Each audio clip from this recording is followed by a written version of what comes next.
আলী আহসান মোহাম্মদ মুজাহিদ। 1948 সালে জন্ম তার। 1971 সালে তিনি মাত্র 23 বছর বয়সের এক তরুণ। শিক্ষা জীবনে ছিলেন একজন মেধাবী মুখ। তিনি মুক্তিযুদ্ধ শুরু হবার মাত্র 2 মাস আগে ঢাকায় এসে ঢাকা বিশ্ববিদ্যালয়ের আইন বিভাগে ভর্তি হন। এছাড়া তিনি চট্টগ্রাম বিশ্ববিদ্যালয় থেকে রাষ্ট্রবিজ্ঞানে কৃতিত্বের সাথে মাস্টার্স ডিগ্রি লাভ করেন। তিনি মেধার স্বাক্ষর রেখেছেন তার কর্মজীবনেও। তিনি বাংলাদেশ পাবলিকেশনস এবং দৈনিক সংগ্রামের সাবেক চেয়ারম্যান, সাপ্তাহিক সোনার বাংলা এর পরিচালক এবং পরবর্তীতে ইংরেজি সাপ্তাহিক দি রাইজিং সানের সম্পাদক হিসেবে দায়িত্ব পালন করে আসছিলেন। রাজনৈতিক জীবনে এক সময়ের জনপ্রিয় ছাত্রনেতা এবং পরবর্তীতে বাংলাদেশ জামায়াতে ইসলামীর সেক্রেটারি জেনারেলের দায়িত্ব পালন করেন। তিনি ছিলেন জোটভিত্তিক রাজনীতির রূপকার এবং সাবেক সফল ও দুর্নীতিমুক্ত সমাজ কল্যাণমন্ত্রী। ১/১১ সরকারের সময় সাহসী ও পরীক্ষিত রাজনীতিবিদ। প্রচলিত মূল্যবোধবিহীন রাজনীতিতে যিনি তার প্রজ্ঞা, মেধা, সততা, রাজনৈতিক স্বচ্ছতা এবং মূল্যবোধের দৃষ্টান্ত দিয়ে সকলের দৃষ্টি আকর্ষণ করেছেন। এছাড়া তিনি অসংখ্য সামাজিক ও ধর্মীয় প্রতিষ্ঠানের পেছনের কারিগর এবং লিয়াজো কমিটির প্রভাবশালী সদস্য। মুক্তিযুদ্ধের পরে যিনি দেশে থেকেই পড়াশোনা করেছেন, চাকুরি করেছেন, যার বিরুদ্ধে মুক্তিযুদ্ধকালীন কোনো অপরাধে বাংলাদেশের কোনো জেলায় একটি মামলা, এমনকি একটি জিডিও হয়নি, সেই নিরীহ ও নির্দোষ মানুষটি যখন হয়ে উঠলেন রাজনৈতিক প্রতিদ্বন্দ্বী এবং জনপ্রিয় নেতা, তখন হঠাৎ করেই স্বাধীনতার 40 বছর পর 2010 সালে যা আগে কখনো শোনা যায়নি, এমন সদ্য গজে ওঠা কিছু অভিযোগের ভিত্তিতে বাংলাদেশের আন্তর্জাতিক অপরাধ ট্রাইব্যুনাল তাকে গ্রেপ্তার দেখায়। তার বিরুদ্ধে তৈরি করা হয় একের পর এক মনগড়া অভিযোগ। ঢাকা বিশ্ববিদ্যালয় আইন বিভাগে ভর্তি হন। 1971 সালে ওনার বয়স হবে 22 থেকে 23 বছর। মাত্র ঢাকা শহরে এসেছেন, পরিচিত হচ্ছেন, রাস্তাঘাট চিনতেছেন, এরকম একটা ব্যাপার। এবং উনি ওনার সম্বন্ধে ওনার বিরুদ্ধে যে অভিযোগগুলো আনা হয় সেগুলো আসলে সত্যের লেশ মাত্র নেই, এই জন্য যে একটা ছাত্রের পক্ষে আসলে কতটুকুই বা কী করা সম্ভব।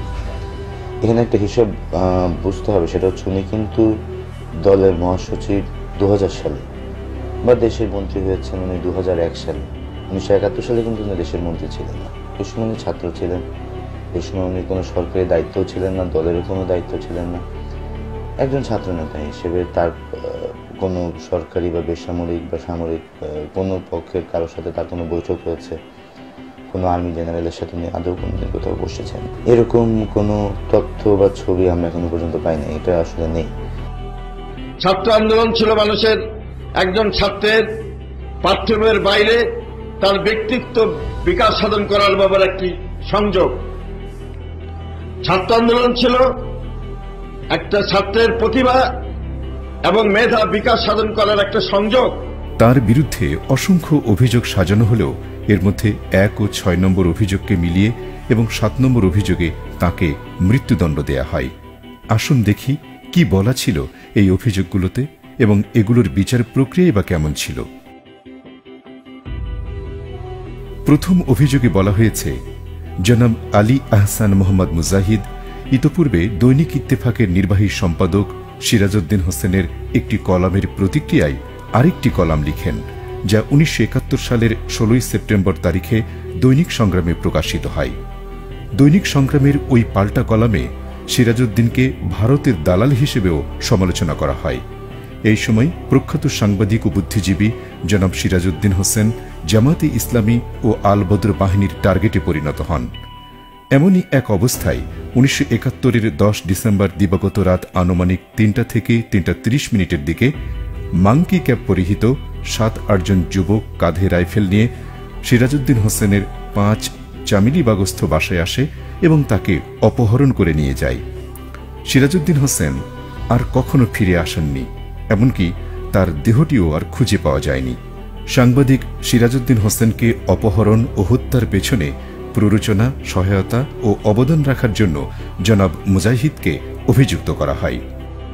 দৈনিক ইত্তেফাকে ঠগ বাসিতে গা উজাড় শিরোনামে একটি কলাম প্রকাশিত হয়। দাবি করা হয় এটি সাংবাদিক সিরাজউদ্দিন হোসেনের লেখা। জনাব মুজাহিদ অতএব ঠগ বাছিও না শিরোনামে একটি পাল্টা কলাম লেখেন। কলাম প্রকাশের 3 মাসের মাথায় সাংবাদিক সিরাজউদ্দিন হোসেন অপহৃত এবং খুন হন। যেহেতু জনাব মুজাহিদ এই পাল্টা কলাম লিখেছিলেন, অতএব তিনিই তাকে খুন করেছেন। এই অভিযোগে একমাত্র সাক্ষী হলেন অপহৃত বুদ্ধিজীবী শহীদ সিরাজউদ্দিনের ছেলে শাহিন রেজা নূর।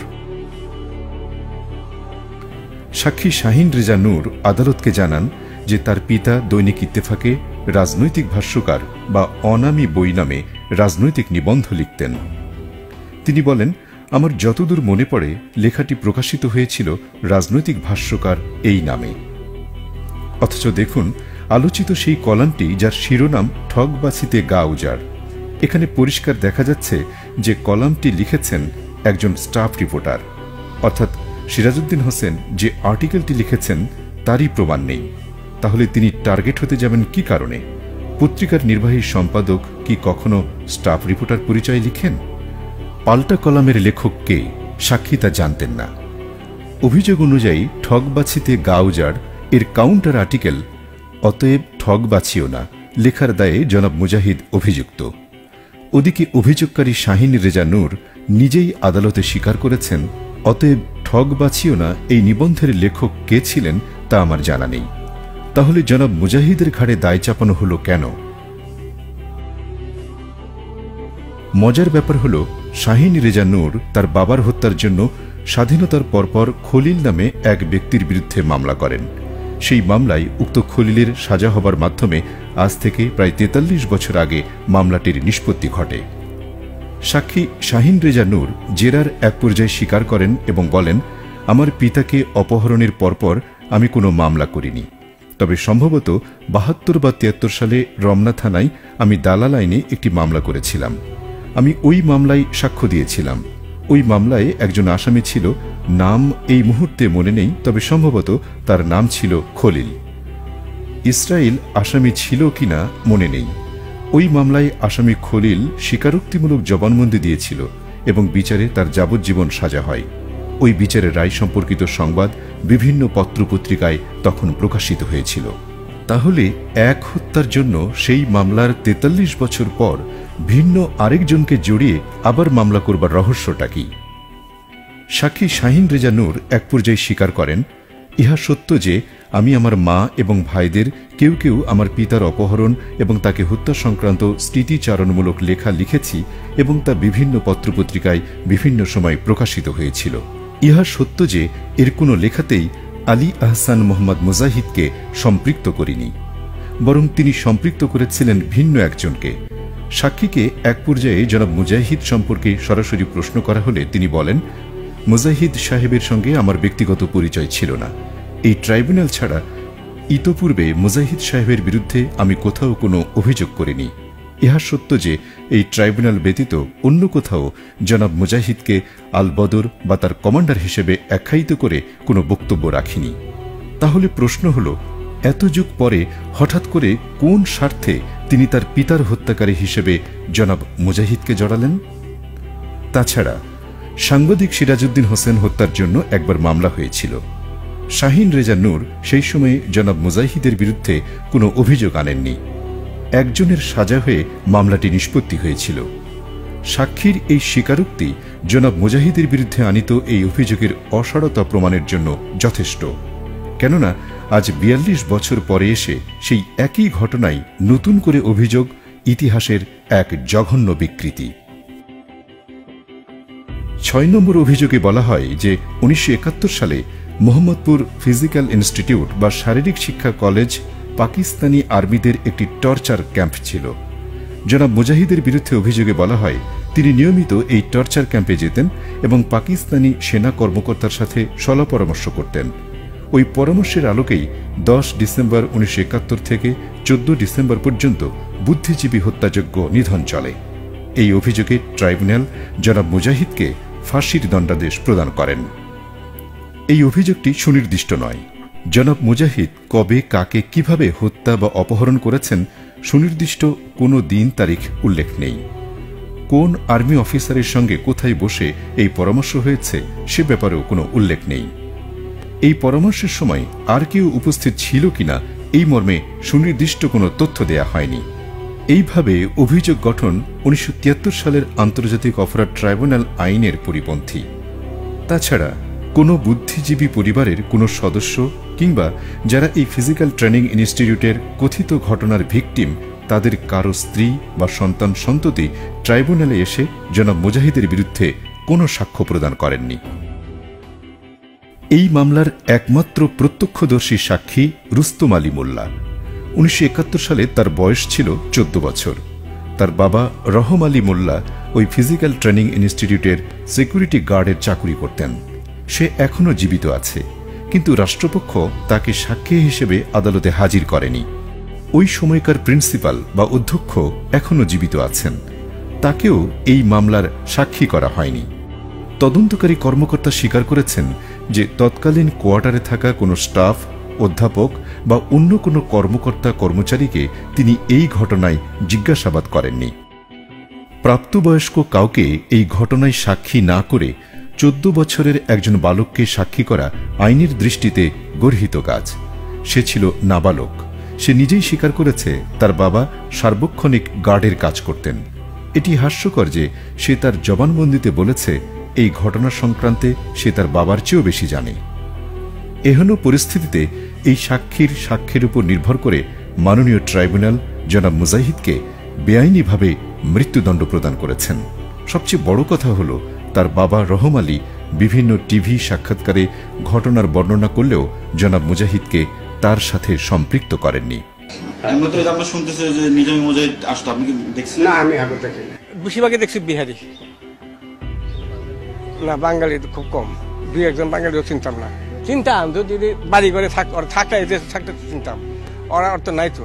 মিরপুর আর মোহাম্মদ বিহারি তো চলে গেছে। এই সাক্ষী একজন অসৎ সাক্ষী, কেননা সে জেরায় স্বীকার করেছে, আমি কোনো স্কুলে লেখাপড়া করিনি, তবে চাকুরির জন্য 5ম শ্রেণী পড়া একটি সার্টিফিকেট গ্রহণ করেছি। সে বলেছে, আমার পিতা ফিজিক্যাল ট্রেনিং কলেজের কোন পদে চাকরি করতেন সেটা আমার জানা নাই। এটা কি হতে পারে? কোনো সন্তান তার পিতার চাকুরির পদ ও পদবি নিয়ে কিছু জানবে না? এটা কি সম্ভব? সে আরও জানায়, 1971 সালে ফিজিক্যাল ট্রেনিং কলেজের টর্চার সেন্টারে নির্যাতিত এমন কারো নাম আমি বলতে পারবো না। যাদেরকে টর্চার সেলে নির্যাতন করা হতো তারা বুদ্ধিজীবী ছিল শুনেছি। এরকম মানের কোনো সাক্ষ্য দিয়ে কোনো ব্যক্তিকে আদৌ অভিযুক্ত করা বা এমন কোনো সাক্ষ্যকে গুরুত্ব দিয়ে যদি কোনো সিদ্ধান্তে আসা হয়, তা কি আদৌ গ্রহণযোগ্য হবে? সাক্ষী জেরায় স্বীকার করে যে পূর্বে কোনো সাক্ষাৎকারে সে বা তার পিতা 1971 সালে মুজাহিদ সাহেবকে চিনত, তাকে দেখেছে, কিংবা জনাব মুজাহিদ সাহেব ফিজিক্যাল কলেজে যাতায়াত করতেন মর্মে বিটিভি বা পত্রিকায় কোনো বক্তব্য দেয়নি। 7ম অভিযোগে বলা হয়েছে, 1971 সালের 13 মে বেলা 2টা থেকে 2:30 মিনিট জনাব আলী আহসান মোহাম্মদ মুজাহিদ ওই এলাকার কালু বিহারি, ওহাব, জালাল সহ আরও বেশ কিছু ব্যক্তিকে নিয়ে খলিলপুরস্থ কমিউনিটি সেন্টারে শান্তি কমিটির অফিসে একটি জিপে চড়ে আগমন করেন এবং একটি বৈঠকে যোগ দেন। বৈঠকের শেষ দিকে জনাব মুজাহিদ পার্শ্ববর্তী বাগচর গ্রামের হিন্দু জনগোষ্ঠীর উপর আক্রমণ করে। বেশ কয়েকজন মানুষ সেখানে নির্মমভাবে হত্যা হয়। রাজাকাররা একই সময়ে সুশীল কুমার সাহার মেয়ে ঝর্ণাকেও ধর্ষণ করে। এই অভিযোগটি মূল অভিযোগপত্রে ছিল না। অভিযোগ শুনানির শেষ দিকে তড়িঘড়ি করে এই অভিযোগটি আনা হয়। অভিযোগটি জনাব মুজাহিদের মামলার তদন্তকারী কর্মকর্তা প্রায় 1.5 বছর তদন্ত করেও খুঁজে পাননি। অভিযোগটি তুলে আনেন মাওলানা আবুল কালাম আজাদের তদন্তকারী কর্মকর্তা নূর হোসেন। তিনি আবার বাংলাদেশে এই অভিযোগ খুঁজে পাননি। মাওলানা আজাদের মামলার তদন্তের কাজে ভারতের কলকাতায় গেলে সেখানে তিনি এই অভিযোগ পান। অর্থাৎ ভারত থেকে আসা এই অভিযোগে জনাব মুজাহিদের শাস্তি দেয়া হয়। অভিযোগের ব্যাপারে বলতে গেলে শুরুতেই যেটা বলতে হয় তা হল 10-11 জন সংখ্যালঘু হত্যার মতো এত বড় একটা অভিযোগের কোনো বর্ণনা ফরিদপুরের মুক্তিযুদ্ধের কোনো ইতিহাস গ্রন্থে পাওয়া যায় না। এমনকি উপরে উল্লেখিত প্রসিকিউশন কর্তৃক সরবরাহকৃত বই মুক্তিযুদ্ধে ফরিদপুর এর কোথাও এই ঘটনার উল্লেখ নেই। ফরিদপুরের শহীদদের তালিকায় এই নিহতদের নাম নেই। এমনকি বাগচর গ্রামে গিয়েও এই ঘটনায় নিহতদের স্মরণে কোনো স্মৃতিস্তম্ভ পাওয়া যায় না। এই অভিযোগটি ট্রাইব্যুনাল তড়িঘড়ি করে অভিযোগপত্রে ঢোকাতে চেয়েছিল। তাদের তাড়াহুড়োর কারণে মামলাটি আমলেই নেওয়া হয়নি। আইনে বলা আছে, যদি কোনো অভিযোগ আমলে নেওয়া না হয় তাহলে সেই অভিযোগ বাতিল হয়ে যায়। যেই অভিযোগটি আইনি প্রক্রিয়ায় বাতিলই হয়ে যায়, অথচ সেই অভিযোগে জনাব মুজাহিদের বিরুদ্ধে অভিযোগ গঠনই করা হয়নি, বরং মৃত্যুদণ্ড প্রদান করা হয়েছে। সাক্ষী শক্তি সাহা দাবি করে তার বর্তমান বয়স 57 বছর। তাহলে 1971 সালে তার বয়স ছিল 13 বছর। অথচ নিজেকে হিরো বানানোর নেশায় সে দাবি করে সে 1970 সালের নির্বাচনেও ভোট দিয়েছে। তাহলে কি সে 12 বছর বয়সে ভোট দিয়েছিল? সাক্ষী স্বীকার করে সে 3 বার ভারতে গিয়েছে, অথচ তার কোনো পাসপোর্ট নাই। এই রকম আইন লঙ্ঘনকারী ব্যক্তিকে যেখানে শাস্তি দেওয়ার কথা, সেখানে ট্রাইব্যুনাল তার কথাকে ওহির মতো বিশ্বাস করেছে। অভিযোগটি যখন প্রথমে আসে তখন প্রসিকিউশন এই সাক্ষী সম্বন্ধে বলেছিল যে সে ভারতে থাকে, কিন্তু সাক্ষ্য দিতে এসে সে জানায় সে বাংলাদেশে থাকে। কিন্তু তার মিথ্যা চাতুর্য ধরা পড়ে যায় তার কথাতেই, কেননা সে একবার জেরায় বলে যে সে ভারতে থাকতে কোনো চাকুরি করত না, আবার একটু পরই বলে তদন্তকারী কর্মকর্তা ভিডিও এর মাধ্যমে আমার কর্মস্থল 24 পরগনার দমদম থানাধীন হলদিরামে রাজলক্ষ্মী বেডিংয়ে ধারণ করে। সাক্ষী নিজেকে এই ঘটনার একমাত্র প্রত্যক্ষদর্শী সাক্ষী দাবি করলেও সে জেরায় স্বীকার করে, আমি বাংলাদেশে আমার সুদীর্ঘকাল অবস্থানকালে আমার বাবার হত্যার ব্যাপারে কোনো থানায় বা আদালতে কোনো অভিযোগ দায়ের করিনি। মুজাহিদ সাহেবকে কিভাবে চিনতেন? এই প্রশ্নের উত্তরে সাক্ষী বলে, মুজাহিদ সাহেব ফরিদপুর কোন স্কুলে লেখাপড়া করেছেন আমার জানা নেই। ভাইদের মধ্যে তিনি সম্ভবত দ্বিতীয় বা তৃতীয় হবে। তার ভাইদের নাম বলতে পারবো না। তার ছোট ভাই আমার মেজ ভাই ক্ষীরোদলাল সাহার সাথে রাজেন্দ্র কলেজে পড়ত। কোন সালে পড়ত বলতে পারবো না। অথচ এই ক্ষীরোদ সাক্ষী থাকা সত্ত্বেও সে আদালতে আসেনি, বরং সে আয়োর কাছে জবানবন্দিতে বলেছে সে এসএসসি পর্যন্ত পড়েছে। যে কলেজেই পড়েনি তার সাথে মুজাহিদের ছোট ভাই একই কলেজে পড়ত, এটা কি করে সম্ভব? 1971 সালে 13 বছর বয়স ছিল সাক্ষীর, অথচ সে দাবি করে তার বোনের স্বামী অনিল সাহার বাড়ির পেছনের গাবগাছে বসে শ্রী অঙ্গনে মুজাহিদ যে হত্যাকাণ্ডে নেতৃত্ব দিয়েছে তা তিনি দেখেছেন। অথচ জেরায় তিনি বলেন, আমার বোনের স্বামী অনিল সাহার বাড়ি শ্রীঅঙ্গন এলাকা থেকে উত্তর দিকে 60 থেকে 70 গজ দূরে। অনিল সাহার বাড়ি এবং শ্রী অঙ্গনের মাঝখানে উত্তর দক্ষিণে কানাই, শামসাহা, ক্ষীরোদ, চিত্তদের বাড়ি। এত দূর থেকে এতগুলো বাড়ির মাঝখান দিয়ে তিনি কিভাবে ঘটনা দেখলেন? সাক্ষী এটাও স্বীকার করে বর্ণিত গাবগাছটি ডালপালায় পরিপূর্ণ এবং সে পাতার ফাঁক দিয়ে ঘটনা দেখেছে। কোনো মানুষ কি এই ধরনের বর্ণনা বিশ্বাস করতে পারে? অথচ ট্রাইব্যুনাল শুধু বিশ্বাসই করেনি, তার সাক্ষ্যের উপর ভিত্তি করে জনাব মুজাহিদকে মৃত্যুদণ্ড প্রদান করেছে।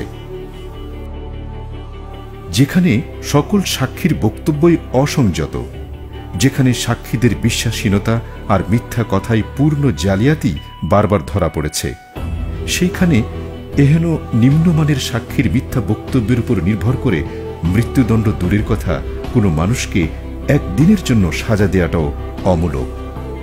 এভাবে হাস্যকর সব বানোয়াট অভিযোগে কোটি মানুষের চোখের সামনে কোনো মানুষকে মৃত্যুদণ্ড দিয়ে দেওয়া হচ্ছে, তা মেনে নেওয়া যায় না।